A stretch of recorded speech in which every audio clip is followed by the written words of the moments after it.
What's up, everybody? This is Enlightened Masculinity, the third official Enlightened Masculinity episode to the new IMC TV YouTube. But of course, it's like, I think it's actually episode 300. I'm pretty sure the last one I uploaded was 299 or 298. So this is either 299 or 300 on Enlightened Masculinity. And I've done many. There's a whole team. TK, Officer Jeremiah, many people in the past have helped. Neil Kerr, and the staff is really bigger than that. So there's a lot of IMC staff that kind of make these things happen. And Enlightened Masculinity is a free offering to the world. It's actually free to you guys. It costs me money to post on podcasts. If you ever try to post a podcast, you have to pay actually to have it posted on a platform or whatever. It's not like that much, but it adds up. Like, $5 a month is $60 a year. $20 a month is, it adds up, and I've been having it for years. So that's what I paid to distribute my information, or my oration of the teachings, because so many teachings come from AZD, my mentor who I live with, other teachings. I have a lot of great men on the wall, Maharishi Mahesh Yogi, Michael Singer, BNS Iyengar. There are many teachers that aren't even named that are here, and then of course, I have a stack of books that I read every day. I'm a philosopher. That's what I do. I'm a yogi, monk, urban yogi philosopher player. Let's put that in there, because I play the game of life. I play the game of the relationships. I play the social game. I play the money game. Even like I'm in the game of life, but practice a lot of spirituality and on levels and ways that it's everybody thinks they're right. And so I'm not here to say that you're wrong, but I'm definitely here to say that I could explain my spirituality probably much better than you could. And that makes a difference here, because if you can't make yourself make sense to somebody else, then you probably don't even really make sense to you. You're just going off of feelings and intuitions, and that could be totally misguided. Like I've said on, I think it was it was Science of Spiritual Growth, another podcast I had. But a few years ago on an episode, and I was talking about intuition. It gets mistaken for, you have a deep belief about how something should go, and you're probably blind or mute or numb or deaf to that belief. So you don't even know that it's a belief you have. If you quiet down enough with meditation or through some good conversational analysis, somebody would be able to identify, oh, there's your belief. Or you might find it through a lot of journaling processes, you'd find it. But if you're just normal operating throughout life, you're not really hearing your beliefs to yourself. You're just operating off of them. And, you're a complex biological robot machine. Like, you don't just lift your arm for no reason or walk over there for no reason. Like, you have beliefs that make you take actions in life. You're just not hearing them all because it would be too noisy. You'd be hearing stuff all day. But intuition so often gets so often, meaning like almost all, in my opinion, almost all things that are considered intuition by the people of Earth, or what can I say about the people of Earth? The people that I've interacted with, the few hundreds of people or whatever, or even dozens of people, let's say, that have named intuition to me, like, oh, I just have an intuition. But it's a feeling you have that's either aligned or misaligned with a belief that you have. And when it's aligned with the belief and expectation, you think about something that's going to happen, it feels like, oh, I have an intuition about that. Or it goes against it, so much of the, the chasing or the being guided by intuition is really just being guided by your own beliefs, which are patterns from your past. A lot of them you didn't decide. Someone gave them to your parents. Someone even beat it into you, like slapped you upside the head and said something, and that became a belief of yours. And so later in life, you think you're being guided by intuition. You're being guided by how your nervous system is interpreting the sensory data from outside of you and filtering it and processing it through a bunch of beliefs that you have, a whole bunch of beliefs that put together kind of represent you. They're like your personality. They represent you. They're not you. You are the soul. They represent you to the world, which is an inaccurate representation, because so many of your beliefs, almost all of them pretty much, maybe even all of them, have nothing to do with you. They're what the world gave to you or the people around you gave to you, impressed into your system. And you never revisited them. You moved on. Life was so busy. You had to go to public school and get a job and get money later and blah, blah, blah. You never revisited your beliefs. And, transcendental meditation helps with this. What we do with IMC Nation helps with this. And this is not even related to what the fucking topic was going to be today. but I guess I can interweave it because, explaining spirituality. So if you can't explain why you do what you do and thoroughly and without skipping over points that don't make sense to people, like you have to make a leap of faith. Well, I can't explain that. You just have to believe me. Well, that's where your spirituality falls apart for me. So I can explain my spirituality very well, and and getting better and better. Even like I just said, like I just talked about beliefs and intuition. That was me explaining some things about spirituality. There are people in different spiritual paths, from Christians to witchcraft to everything in between, Satanism, who knows? Everybody's going to have these ideas about intuition, and it's a common understanding. Shit, I have this understanding. It's common to me. This comes from AZD. That the number one spirituality on earth is the worshiping of the mind. That people, they think they're monotheistic or polytheistic or atheistic, or they're praying to this angel or this god or this alien, or whatever their spiritual they have beliefs about what is the spirituality, what is the whole system that they're operating on. That those are all in their mind, and they're worshiping their own mind about God. Let's just take God for example, and so many people have some concept or belief or some idea about God, and they regard God through that idea. So the idea is what's getting their admiration or their fear or their consideration.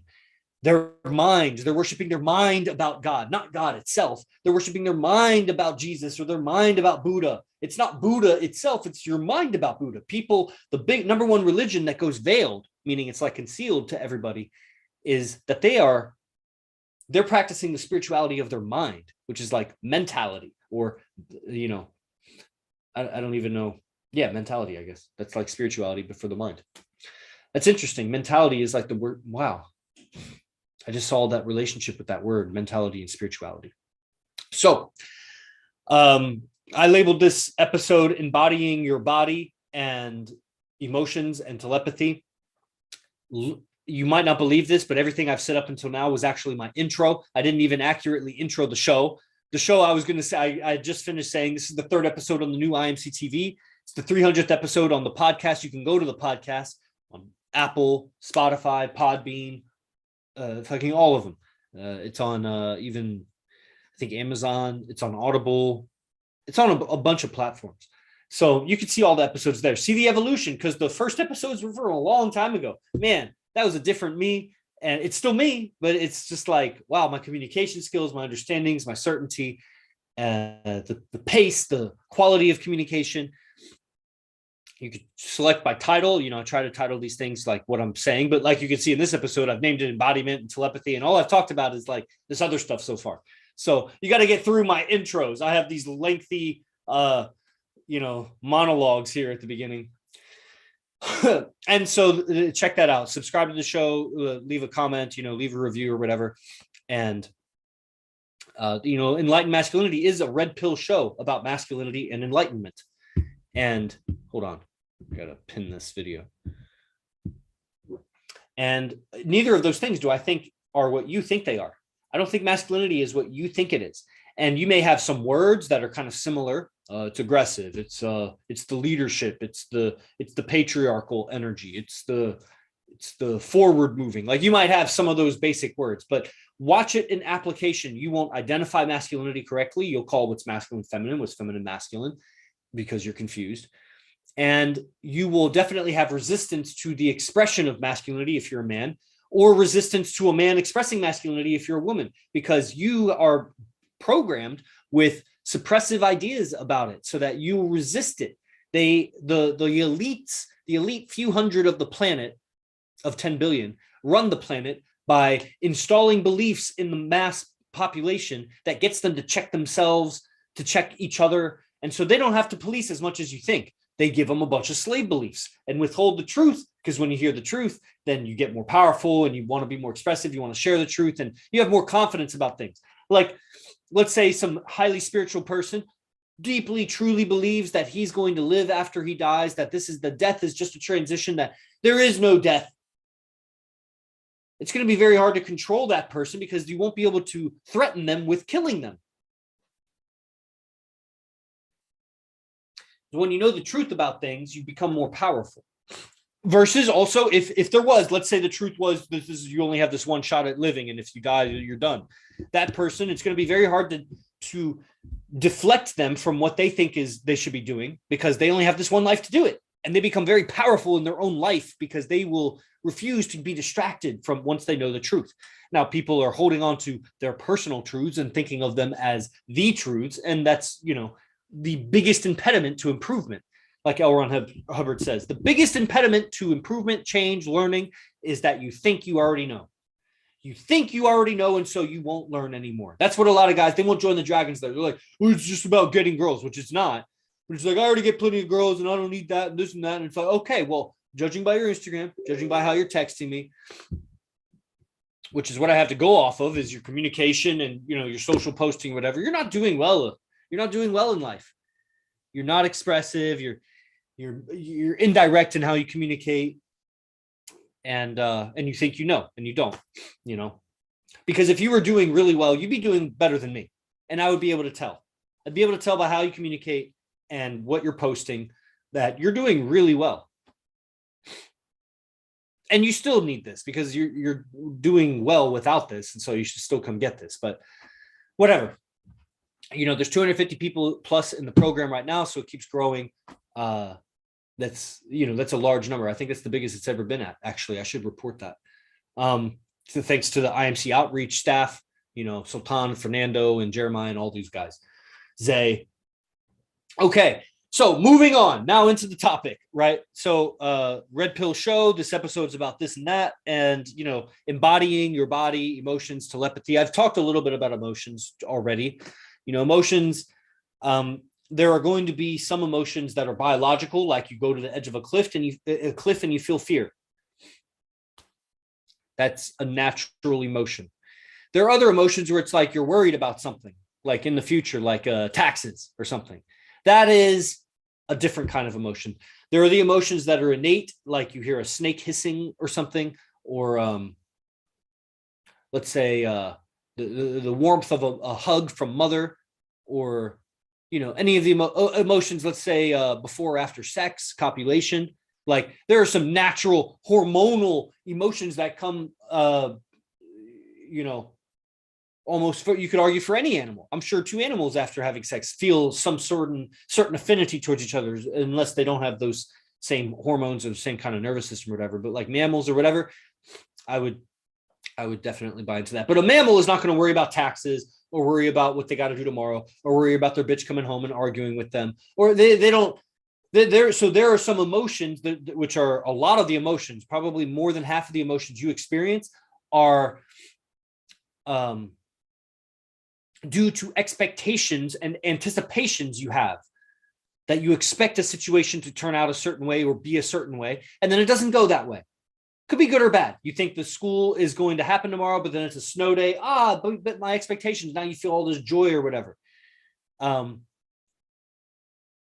Versus if it was just a Saturday and there was no school, you would still feel good it's a Saturday, but you wouldn't wake up with like all of this wave of emotion when you found out it was a school day, because the one went against your expectation that there was going to be school today and there's a snow day. So boom, a fountain of emotions burst out of you. The other one, you were expecting it was a day off. It's Saturday. You already knew there was no school. And so you have good feelings that it's no school. So that's the difference. The one is the feelings of you get to do what you want today.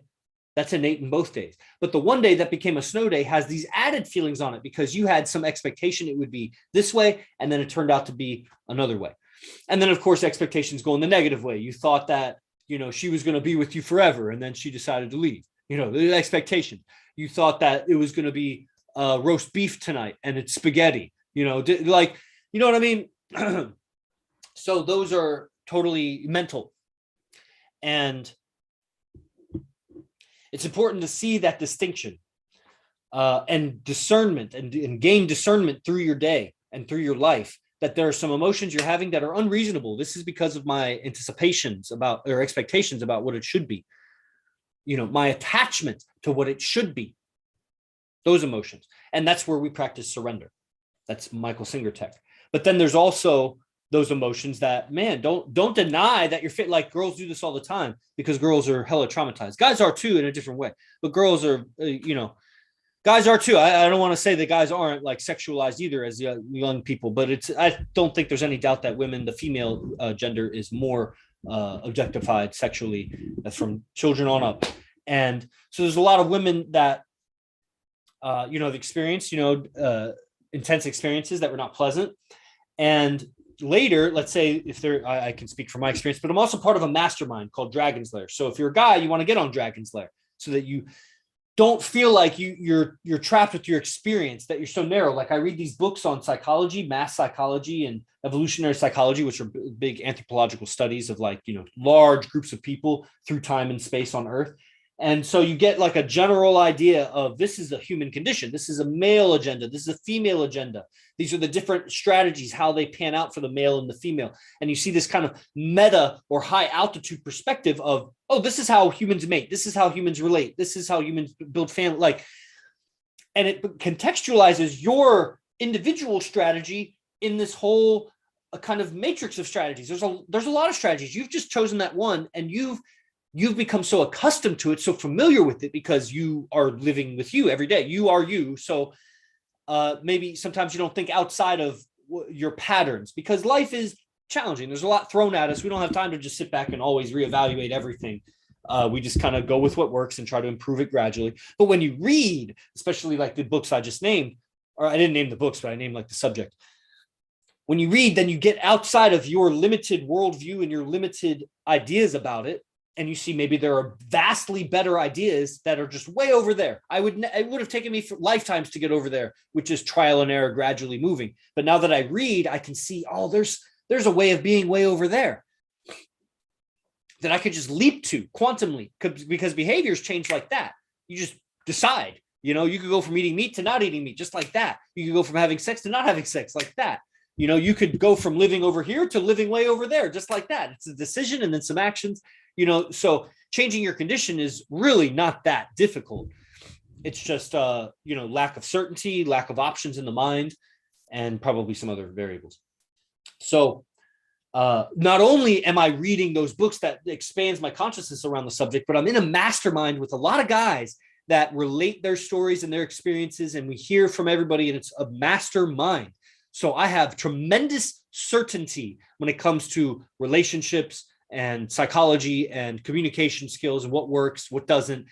And then when you consider the level of the guys that are in the group, that these aren't just chumps, these aren't just people you pick up from the street. It's not a mixed bag of guys and girls. So the guys are all fronting and the girls are lying, because that's when you have a classroom of guys and girls, the girls aren't going to be fully honest. And the guys aren't either, because they're fronting. So, in a classroom, just men masterminding around these subjects, I have all this certainty about it. And so what I have noticed is that girls, a lot of times, they have a lot of tension. They deny how they're feeling during sexual relations a lot of time. I won't say most of the time, and it changes through time as the girl heals, but as the female heals. But there's just many instances of her not being aware of she has tension in her body, and it's not related to anything else except she's thinking about something. And she's thinking about something that's not present, because she's not thinking about me. I'm right in front of her. So she's thinking something else. And why? Why would she do that? Because she can't help it. It's unconscious. Something has been deeply ingrained in her system through the intensity of past experience that she's thinking about it. There may also be some instances of she's worried about this or that, or she has other things on her mind, or she may have some insecurity about like being with you or whatever. But a lot of times there's fear, basically is what I'm saying. There's fear. The woman has fear the first time she's with a new man, maybe even the second, third time. It might even be 20 or 50 times later, 100 times later. I'm telling you, like, sometimes she remembers things from her past, and you got to recognize that as a man and perceive, So what I'm saying is that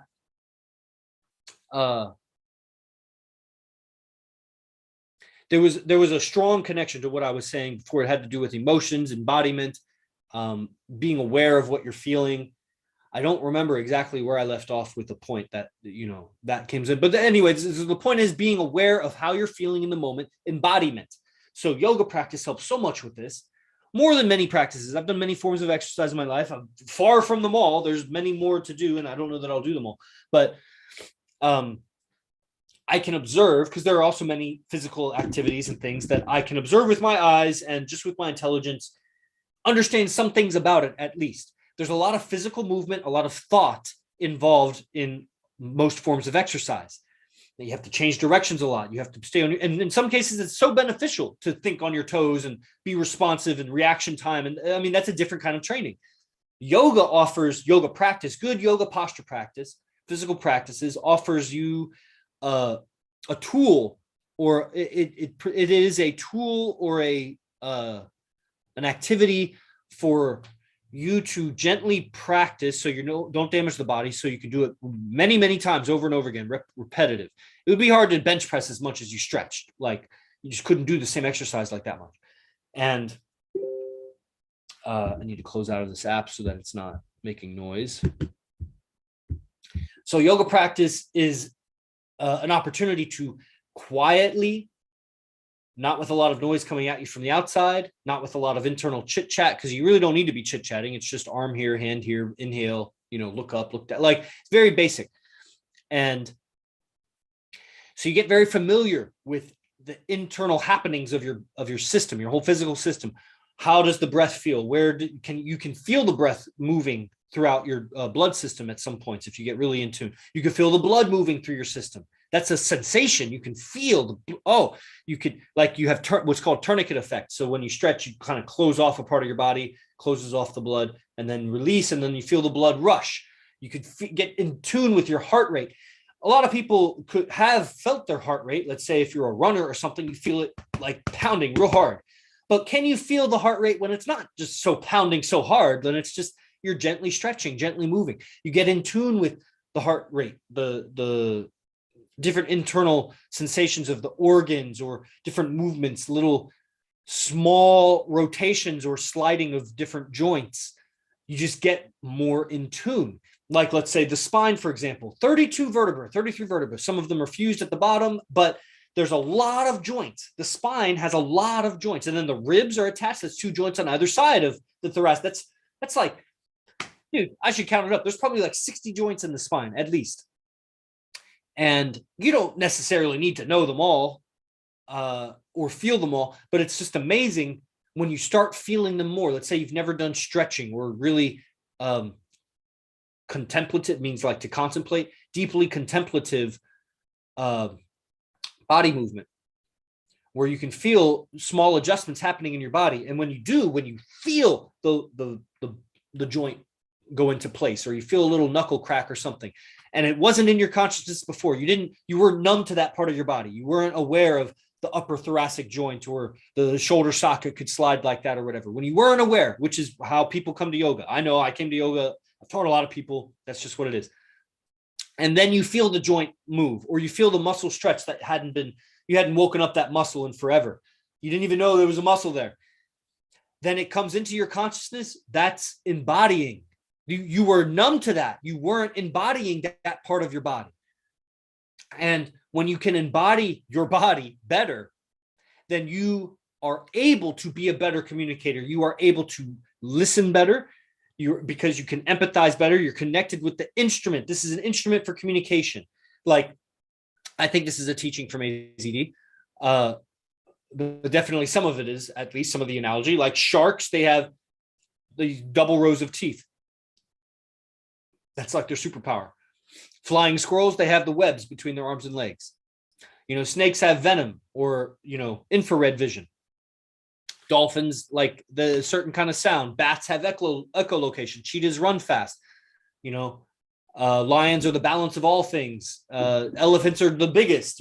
Fire ants have venom. Like, every creature has something that makes it survive in its niche. Even the squirrel, just the regular squirrel, or the ladybug. There's the creature survives because it has the specialty able to survive in that niche of the ecosystem.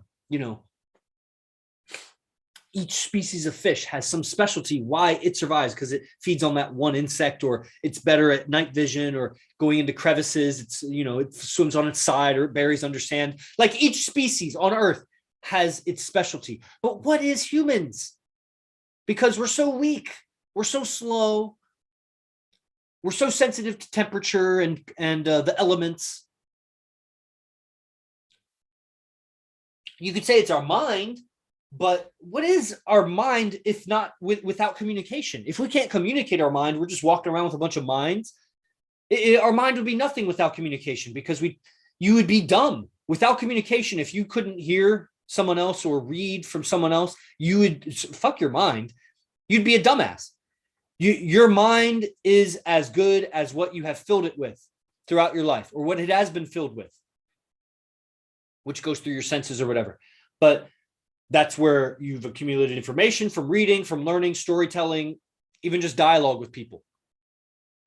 Your superpower is communication. You are an animal of communication. Just like dolphins have teeth, but sharks have sharper teeth. Dolphins communicate, but humans communicate better. Every animal has communication, just like so many animals have teeth. So many animals can withstand a little bit of temperature range. So many, we all have a little bit of each other's abilities, but humans, our specialty, like the eagle can see for like 5,000 feet or like a mile. It just has like super vision. We don't have that, but we have pretty good vision. We definitely have several advantages, like our vision, our color vision. It gives us advantage in the world. But that doesn't, how did we get food? How do we organize into tribes? It wasn't just from looking at each other. It was from communication. We are a species of communication. So when you can embody, it doesn't need to be so anatomical to say when you embody your joints or your muscles. But when you're not numb to your body, when you're no longer numb to parts of your body, your breath, your tension, when you can relax, relaxing is part of embodiment. When you're tense, that's why body parts go numb. You may have poor circulation, you lose sensation of certain body parts. When you start doing yoga, you'll notice that you release tension that you've been carrying all your life. You were so used to it. You were so used to having tension in that muscle that it's a tremendous experience when you finally release that tension. But then you can create a new normal for yourself through regular practice. You can create a new muscle pattern, a new way of being. And so you become more sensitive to receiving communication, because that's what your body's for. You become more accurate and better at sending information, because if you have unconscious tension in your body, that is being communicated. Like the last subject I was going to talk about was telepathy.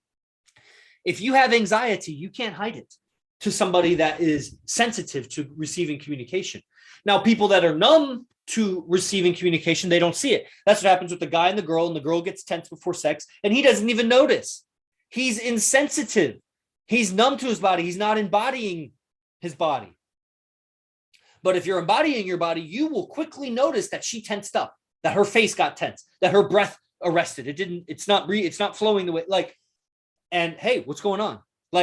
So that's a very important factor, because guys, they're trying to have relationships or whatever. And it's like, it's a possibility that you could break the relationship if you mishandle that one, but you could have already had sex multiple times. But that one time she gets triggered because of the way you touched her, or something was said, or she's just thinking about something and she triggers herself. It's funny. It's like a dog chasing its tail, and then it gets nauseous or something. It's like she just thought about something, and then she went down the rabbit hole, and then all of a sudden she's triggered. She triggered herself. It's like, what the fuck? How do you do that? And if you're not a good, the relationship, it has broken before, because she gets stuck in an incident in her mind, and she starts accusing you. She blames you for it. She superimposes the incident over on top of you. And if you don't handle it right, she'll just leave blaming you, thinking it's you. 3 years later, she'll come back and be like, I was in the wrong. I was thinking about something. And you're like, bitch, you fucked up the whole relationship because of that. And, but you need to be so far advanced to your woman so that you can properly lead her. If you're just a little bit advanced, you're going to fuck up in the leadership at some point. You got to be way advanced of your woman to lead her. She's got to really hella look up to you. And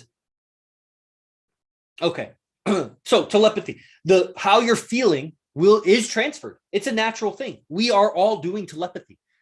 Voicing is just audible telepathy. And it's inaccurate also because a picture has 1,000 words. So if I have a few pictures in my head, I'd have to monologue to you for like an hour to get these pictures transferred to you. Versus if I had like some real telepathy, like, and then you get the picture. So, I'll post this clip later. I recorded this clip, talking about it. Like we've all had the experience of you think of someone and then they call you. We've all heard of the experience of, the child gets hurt and the mother feels it. The mother's not even around. The child gets hurt like way far away and the mother has an intuition. Oh, something happened to my child. That is just piggybacking on the natural mechanism of telepathy. It's happening always. So how you're feeling about what you're talking about is being transferred. Just how you feel about what you're thinking about. How you feel about what you're talking about. There's a difference. There's what you're talking about and there's how you feel about it. And how you feel about it is being transferred. And it depends on how sensitive the receiver is. If they're sensitive at receiving information, then they may pick it up. Always filtered through their beliefs. So even the most relaxed and embodied yogi may still have beliefs that's inhibiting getting an accurate message. They're interpreting the data they're receiving, and it may not be what the sender was intending. There's all kinds of in telecommunications, it's called noise. There's noise on the signal. The signal has noise. It has errors. And then on top of that, the elites of the world have imbued, which means like they've put into the English language all kinds of traps and homophones. And so it makes it very difficult to communicate here on this planet. But we are at the cutting edge. IMC Nation's at the cutting edge. This is Enlightened Masculinity, my show, Yogi Chris PhD. I didn't even introduce myself. Hi, everybody. I'm Yogi Chris, PhD, founder of Ninth Limb Yoga, captain of IMC Nation, the highest rank under the founder, who I live with here at IMC Base 1 Stoic Temple in Campbell, California, actually, right next to San Jose. So that's me. If you've listened this far on the recording, then you probably don't even give a fuck. So IMC Nation, get involved, imcbase1.com. That's where we have trainings. And, what is this? This is the ethics and the skills of communication, the lifestyle, the regiments, the disciplines, the scheduling, the mindset. And I've already said the skills of communication, but let's double emphasize that because that's where everybody's so lacking. And I'm improving daily. Oh, man, I'm so far ahead of everybody around me, so far. But I'm like, man, I have so far to go. Because there's so many obstacles where I don't know how to communicate in that situation. And I'm trying to figure it out. And I'm like, oh man, and then I'm realizing like I'm still getting narrow-minded in the game of life, in my situation in life, going to that yoga studio or living around these people. Put me in another country and watch how I flounder. I don't know. Like, so, letting go of my patterns, but also mastering, what's in front of me so that I can be a more content spiritual being, but also a more content human being. And IMC Nation, very integrated. It used to be called Integrated Mental Concepts. Now it's called International Mastermind Council. And it is all of those things. So imcbase1.com, all the trainings are there. I have some of my ebooks there if you're interested in that. I mean, the trainings are all for men, but the ebooks, women can get those too if you want. And let's see. I don't think there's anything else to say about it. We had healthy audience on Instagram today. That's nice. No questions came in, but a bunch of people listened the whole time. So I guess you guys must have, liked it. Good for you. Good for you guys. Poncho, get on Dragon's Lair. Get on Dragon's Lair. Okay, I gotta go. I'm having some things happen. Oh, this is gonna end. Okay, I gotta go, guys, because I have some things happening right now, and I'm gonna end the stream. Thank you for tuning in. Subscribe, leave comments. Subscribe on the podcast platforms. Go to IMC TV to check out all the other guys in IMC and their streams. And